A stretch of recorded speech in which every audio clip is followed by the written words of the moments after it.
પણ એમાં કલરમાં કોઈ ફેર પડતો નથી. આ સદગુરુ જોડવાની વાતો કરે છે. સંતો જોડવા માટે એમ કે છે, બોલે બોલાવે સબ ઘટમાં બોલે, જ્યાં જોઉં ત્યાં હરખો. ઘટ ઘટમાં પરમાત્મા એક જ છે. એમાં પંડિતોએ 18 ભાગ પાડ્યા. મૂર્તિ બ્રહ્મા, ક્ષત્રિય, વૈશ્ય અને શૂદ્ર, પેલા 4 ભાગ પાડ્યા. પછી 18 ભાગ પાડ્યા, તોડવા જ માંડ્યા. એમાં આપણી એકતાનો નાશ થયો. અને આપણી એકતાનો નાશ થયો એમાં આપણો દેશ દુર્બળ થયો. પરદેશીઓએ આવીને આપણા ઉપર સત્તા જમાવી. આ બધો પંડિતોનો, ધર્મગુરુનો પ્રતાપ. સૌ પ્રથમ છક લોકોએ રાજ કર્યું આપણા દેશ ઉપર, આપણને ગુલામ બનાવ્યા. છક લોકો ગયા પછી હુણ લોકો આવ્યા, એણે આપણા દેશ ઉપર શાસન કર્યું ને આપણને ગુલામ બનાવ્યા. હુણ ગયા પછી મોગલો આવ્યા, એણે આપણા ઉપર શાસન કર્યું, આપણને ગુલામ બનાવ્યા. મોગલ ગયા પછી મુસલમાનો આવ્યા. અને આ જેટલા આવ્યા ને એને પંડિતો સલામું ભરતા આવ્યા. પાછા ગરીબને જ એને દબાવ્યા છે. ઇસ્લામીના બધા બાદશાહો આવ્યા ગાદી ઉપર એટલે સલામ, બડે મિયા સાહેબ સલામ એમ કહી. ઓલે કોઈ દી એમ નથી કીધું પાય લાગી ગોર બાપા, ઈ કોઈ દી એમ નથી બોલ્યા. આને સામે આલીને કીધું સલામ બડે મિયા સાહેબ. આજે પોતાની જાતને ઊંચ ગણે છે. જયારે અંગ્રેજો આવ્યા આપણા ઉપર તો ગુડ મોર્નિંગ સાહેબ. અંગ્રેજોએ કોઈ દી કીધું નથી પાય લાગી ગોર બાપા. એની ભૂખે નથી જાણતી કે ગોર બાપો હું. ગરીબોનું શોષણ કરીને ગરીબોની બરબાદી નોતરી છે. કેટલાયને તો જીવનમાં કોઈ દી એને જીવનનો સ્વાદ આવવા દીધો નથી. આ બધો ધર્મગુરુનો પ્રતાપ, પંડિતોનો પ્રતાપ. છેલ્લા મુસલમાન ગયા પછી 200 વર્ષ અંગ્રેજોએ શાસન કર્યું આપણા દેશ ઉપર. છેલ્લે છેલ્લે સારું થયું, આપણા દેશને આઝાદી મળી. બ્રિટિશ ગવર્મેન્ટનો છેલ્લો વાઇસરોય માઉન્ટન બેટને અડધી રાતે સહી કરી. અડધી રાતની આઝાદી નામનું પુસ્તક છે.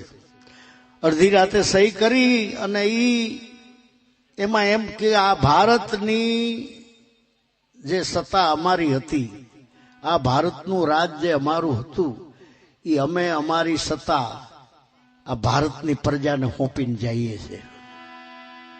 એક એક ભારતનો કોઈ પણ નાગરિક હોય, બધાયનો અધિકાર છે આ ભૂમિ ઉપર. જતા જતા એને કીધું કે આ ભારતની પ્રજાને અમે ભારતનું રાજ સોંપતા જઈએ છીએ. 15મી ઓગસ્ટની અડધી રાતે. અને આ ભારતનું બંધારણ 26મી જાન્યુઆરીએ આંબેડકરનું બંધારણ અમલમાં આવ્યું. ભારતની દરેક પ્રજાને સમાન અધિકાર મળે એટલા માટે આંબેડકરે એવો કાયદો અંદર બંધારણમાં મૂક્યો કે આ ભારતની કોઈ પણ પ્રજાને અછૂત ગણીને જો એનું અપમાન કરે કોઈ પણ, 6 મહિનાની સજા, 500 રૂપિયા દંડ. વાતેથી તો સમજે એવા નહોતા. જ્યાં ફરસાણની દુકાન હોય, જ્યાં હોટલું હોય, રેસ્ટોરન્ટ હોય, જાહેર જળાશય હોય, ત્યાં કોઈ જો રોકટોક કરે તેનું લાયસન્સ જટી લેવું અને જેલમાં મોકલી દેવો. બાપુ આ કાયદો આવ્યો અમલમાં ને તરત જ બધાએ રેસ્ટોરન્ટ વાળાવે ને હોટલો વાળાવે ને બધાએ બોર્ડ મારી દીધા. કોઈ પણ જ્ઞાતિના ભેદભાવ વિના દરેકને દાખલ થવાની છૂટ છે. એકેય ભગવાને ઉંકારો કર્યો નહીં. જે ભગવાન હભડાઈ જતા હતા એકેય ભગવાન હળવેલો નહીં. જે ધર્મ ભ્રષ્ટ થઈ જતા હતા એ એકેય ધર્મે ઊંચું માથું કર્યું નહીં. જે દેવદેવીઓ અભડાચ્યું થયું એકેય ઉંકારો કર્યો નહીં કોઈ દેવદેવીએ. સત્ય તો એ છે બહુજન હિતાય બહુજન સુખાય. જેમાં જાજા માણસોનું સુખ હોય, જેમાં જાજા માણસોનું હિત હોય, એનું નામ સત્ય. તો અત્યાર સુધી પંડિતોએ એનું સુખ ના હામું જોયું છે, બીજાની જિંદગીઓ બરબાદ કરી નાખી છે, અને એવી અંધશ્રદ્ધામાં આપણે રોક્યા છે. તમે વિચાર કરો કે બેસરાજીનું વાહન કૂકડો, કૂકડા માથે બેસરાજીને બેહાડી, કૂકડો બાયડીનો ભાર ઉપાડી શકે ખરો? કૂકડાની ઊંચાઈ કેટલી, કૂકડાનો વજન કેટલો, એને માથે બાઈ ગોઠણ ઉદીએ નો ઈનું શરીર આવે, એને માથે બાઈ બેડીને ટાંગા જમીએ નો ઢળડાય. કોઈએ વિચાર્યું નથી. બિચારીને મહાકાળીને એવી ઊંધી ચિતરી છે, હાથનું કટ, હાથની ગાગરી, મૂંડકીઓની માળા. તો આપણે એમ માનીએ છીએ કે ત્યાં માખ્યું ન આવતી હોય, માખ્યું એવું માને કે મહાકાળી પાસે નથી જવું. એ તો જ્યાં હળો હોય ત્યાં એના બાપનું રાજ. તો જ્યાં હાથની ગાગરી મૂંડકીઓની માળા હોય ત્યાં માખ્યું નો પાર હોય ને એ કદી આપણી પાસે આવે તે માતાજી હારી લાગે. કોઈએ વિચાર કર્યો નથી. 4-4, 5-5 હાથના લોરખા બે બાજુ. આપણે 2 હાથ છે તો જ આ કુવામાં હાથ તારવવો પડે. તે 4-5 હાથ આ બાજુ ને 4-5 આ બાજુ હોય તો એ પડખું કેમ ફરે, એ હુંય કેમ, કોઈએ વિચાર્યું નથી. અને તેમ આને જે બમગલોલા ઠોક્યા. 2-3 વર્ષ થાય તો માતાજી બીજી આવે. અટાણા આવલી બીજી દશા બેઠી છે, દશા. એની પેલા સંતોષીમાં બેઠી હતી, એના પેલા શીતળામાં હતી. એક પછી એક માતાજી બદલતી જાય. શીતળા માતા જયારે નીકળે ઘરમાં, સતે ધણીએ બાયું ધોળા લુગડા પહેરે, પેશાબનું ઠીબડું ઉમરામાં મૂકે, આંકડા લીમડાના તોરણ બાંધે, પેશાબના ઠીબડામાં અંગોઠો બોલીને તે પછી ઘરમાં જવાય. અમારા ઘરે માતાજી પધાર્યા. બિચારીઓ આપણી માયું, હે મારી માં કાળાવડી, મારા દીકરાને કાંઈ વાંધો ન આવે, માડી હું ખાડાનો હાર નાખે ડોકમાં, હળગતી હગડી માથે ઉપાડીને તારી માનતા લઈને આવે. બાપુ મારા છોકરાને કાંઈ ન થાય. એ ઉપરાંત હાથ હળિયું ગુન્યું ખાય. દીકરા હારું આ માતાજીએ, આ આપણી કુળ દેવીએ આવું કર્યું. આપણે વિચાર કરો, સાતીમાં ઢીકા મારો કે આ આપણા હારું જેને ગુની હળિયું ખાધી અને કોઈ દી વાર તહેવારે પગે લાગ્યા છે અહીં આપણે, અને જેને ઠાઠા તોડી નાખ્યા ન્યા અગરબત્તીઓ ને એના ફોટા ઘરમાં ગાયલા હોય. અરે તમારી માના ચરણ પૂજો, પ્રથમ કેને સમરીએ કેના લીજીએ નામ. માત પિતા ગુરુ આપણા ઓલ્યું તો તમારા ઠાઠા તોડી નાખ્યા. તો દુવાદીઓ આંબેડકરના કાયદાને તે કોઈ હળવળતું નથી, નગર અટાણે ઠાઠા તોડી નાખે. જે જનતાએ આપણને જન્મ આપ્યો છે, જે જનતાએ આપણા માટે બાધા આખડીઓ રાખી છે, લીલેથી હુકે ઉડાવ્યા, ઈ જનેતાને પગે લાગવું તો ન્યાર્યું, પણ ગાંઠિયું ગાળ્યું ખવડાવ્યું છે.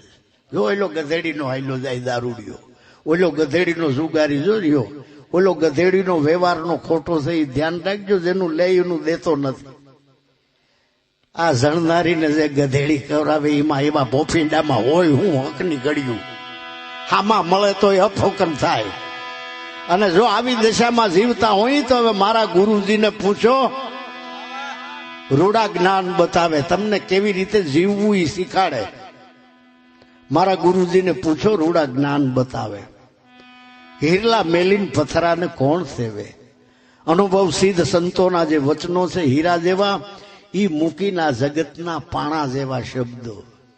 ઈ ઉપર ભીના ભીતર કોરા જે તમારા વખાણ કરે છે. જે આવો દુનિયામાં જ્યાં તમે જાઓ ત્યાં બધા તમને 2 પંપ હવાના ભરશે.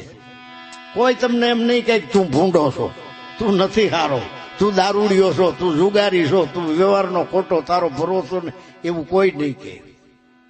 જી આવે એ હવા ભરશે. ગોળ્યો મોરલી થાય ને ફૂટી જાય તો આપણા બાપનું શું જાય? ત્યારે સદગુરુ તો હવા કાઢી નાખે છે, કારણ જિંદગી બગડી જાય, મોરલી થઈ ના ફૂટશે તો. માટે મારા ગુરુજીને પૂછો, રૂડા જ્ઞાન બતાવે. હંસલા મેલીન બગલાને કોણ સેવે? જેના ભીતરમાં હંસલાની દશા છે એવાનો સંગ કરવાનો કીધું છે. આ ડાયરેક્ટ જો ઇલેક્ટ્રિકનો પાવર છે, પણ કંઈક ઇલેક્ટ્રિક ન હોય તઈ હવે એવા પાસા નીકળ્યા છે સાધન કે 1-2 કલાક અજવાળું આપે એવી બત્તીઓ. એમ જ્યાં લગી ગુરુ મહારાજ છે ત્યાં લગી ડાયરેક્ટ પ્રકાશ. પણ આપણા ગુરુ ભાઈઓની બેટરી ચાર્જિંગ કરેલી હોય ને, ગુરુ ન હોય તો એનો સત્સંગ કરવી લેવાનો. આવા સુગરા મેલીને નુગરાને કોણ સેવે? નુગરા તો નક્કી નરકે લઈ જાય. મારા ગુરુજીને પૂછો, રૂડા જ્ઞાન બતાવે. આપણી મૂળ વાણીઓ ઉપર જાય તો આ બધી ઉપમા આપી છે સદગુરુને. કર સદગુરુ કી સહેવ ઓર સબ જૂઠી બાજી. જીવન સફળ કરવું હોય, અશક્તિના આવરણો આ કાયામાંથી કાઢવા હોય તો કર સદગુરુ કી સેવ ઓર સબ જૂઠી બાજી. દેખ પતંગ કા રંગ તાહી પર હૈ દુનિયા રાજી. આ જગત પતંગિયા રંગની પછવાડે દોડ્યું જાય છે જગત. कर सदगुरु की सेव और सब झूठी बाजी. देख पतंग का रंग ताही पर दुनिया राजी. पतंगिया रंग में केम राजी रहे કે સત શબ્દ એને સૂજે નહીં, સત શબ્દો એને સૂજતા નથી. झूठ झूठ को ध्याय आपकी એને ગમ નથી કે કહાં સે આયા કહાં જાય. ગુરુ ગમ ખોજો રે આ ઘટમાં. અમને કોક આવીને પૂછે કે તમે ક્યાંથી આવ્યા છો, તો અમે એમ કહીએ કે કાંઈ ખબર નથી. તો અહીંથી તમારે ક્યાં જવું છે એ અમને કાંઈ ખબર નથી. તો અમને કોઈક ગાંડા ગણે કે બીજું કાંઈક આનું સહકી ગયું. એમ કોઈ બી ધર્મના માણસોને ગમે એવો માથે ગુરુ હોય, સંન્યાસી, બ્રહ્મચારી, પંડિત, એને પૂછો કે કાયામાં તમે ક્યાંથી આવ્યા, આ કાયા છોડીને ક્યાં જવાના છો? કહાં સે તુમ આયા કહાં તુમ જાયગા, ખોજ કરો અગલે ઘર કી. સદગુરુ મળે ને જો એની શાન બતાવે તો આ ખુલી જાય અગમ ખડકી. તો સદગુરુ એવા છે, ગુરુ મારો નામ રૂપ ગુણથી ન્યારા, ધણી છે અખંડ ધામના. ગુરુ અમે તન મન ધનથી તમારા, સેવક સત નામના. પછી કોઈ દેવ કઈ કરી દેતા હોય તો તાજો જ બનાવશે. આપણા ખેલાડીઓ, ક્રિકેટરો વર્લ્ડ કપ જીતવા માટે ગયા હતા. આખા ભારતમાંથી બધાએ માન્યતાઓ કરી હતી. તો આખા ભારતમાંથી બધાએ માન્યતાઓ, શુભકામનાઓ પાઠવ્યું હતું. તો એને એના દેવની માન્યતા એવું નહીં કર્યું હોય? કાં વિલે મોઢે પાછા આવ્યા? કોઈ દી આ ભરોસે રહેવાનું નથી. ભગવાન બુદ્ધ કહે છે અપો દીપો ભવ. તારી અંદર પડેલી શક્તિને તું જગાડ, બીજું કોઈ તારું કાંઈ નહીં કરી દે. બીજા કાંઈ કરી દેતા હોય 5000 વર્ષથી નીચ બનાવી અને આપણે સીમાડે મૂક્યા હતા. પાછળ જરડા બંધાવ્યા, ડોકમાં દોણકા બંધાવ્યા હતા. કેમ કોઈએ ભગવાન આ છોડાવ્યું નહોતું અટાણ સુધી? ભણવાનો અધિકાર નહીં, નોકરી કરવાનો અધિકાર નહીં, વેપાર કરવાનો અધિકાર નહીં, કોઈ પ્રેમની નજરે જુએ નહીં. ઘણી માતાજીઓ ઘણા ભગવાન હતા, કોઈએ કેમ આ કાંઈ મટાડ્યું નહીં અટાણ સુધી? આપણો દેશ આઝાદ થયો ને તે પછી બંધારણ ડોક્ટર આંબેડકરે બાંધ્યું. અને એ જો ન ભણ્યા હોત તો બંધારણ બાંધવાનું એને કહેતે કોણ?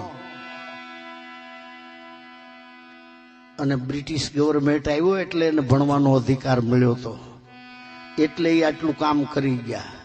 માટે જો આપણે સુખી થવું હોય, આપણી ઉન્નતિ અને ક્રાંતિને ઈચ્છતા હોઈએ આપણે, તો જે બાળકોને આપણા લોહીમાં લોટીને ઝીણ્યા છે, જે બાળકોને આપણે ઉત્પન્ન કર્યા છે, એ બાળકોને ભણાવવા ગણાવવા કોઈ દેવદેવીઓ નહીં આવે, કોઈ ભગવાન નહીં આવે, આપણે ગુરુ કર્યો છે એ નહીં આવે. એના ભાગ વિધાતા તમે છો, એના મા બાપ. તમારા બાળકોના ભગવાન તમારા સિવાય બીજું કોઈ નથી. જો તમે તમારા બાળકોને ન ભણાવી શકતા હો, ધોળા બીડા કોઈ દી મોઢામાં નાખશો માં. પાન ખાઈને રાતા મોઢા કરવાથી ભોઠા પડજો, ફરમાઈ ગયો કે ક્યાં કારણે હું મારું લાલ મોઢું કરું છું, મેં હું એવા કામ હારા કર્યા છે. આપણી મૂડીમાં આપણું શરીર સિવાય બીજું કાંઈ નથી, અને એ શરીરને આપણે વ્યસનથી સારું રહેવા દેતા નથી. ભગવાન બુદ્ધને એક એના શિષ્યએ કીધું કે બાપુ આ તમારી બધી લાંબી વિધિઓ અમને યાદ રહે એવું નથી, અમને ટૂંકામાં પતી જાય એવો કોક રસ્તો બતાવો. ભગવાન કે આ ટૂંકામાં પતી જાય એવું થોડામાં કહી દઉં. કે શું?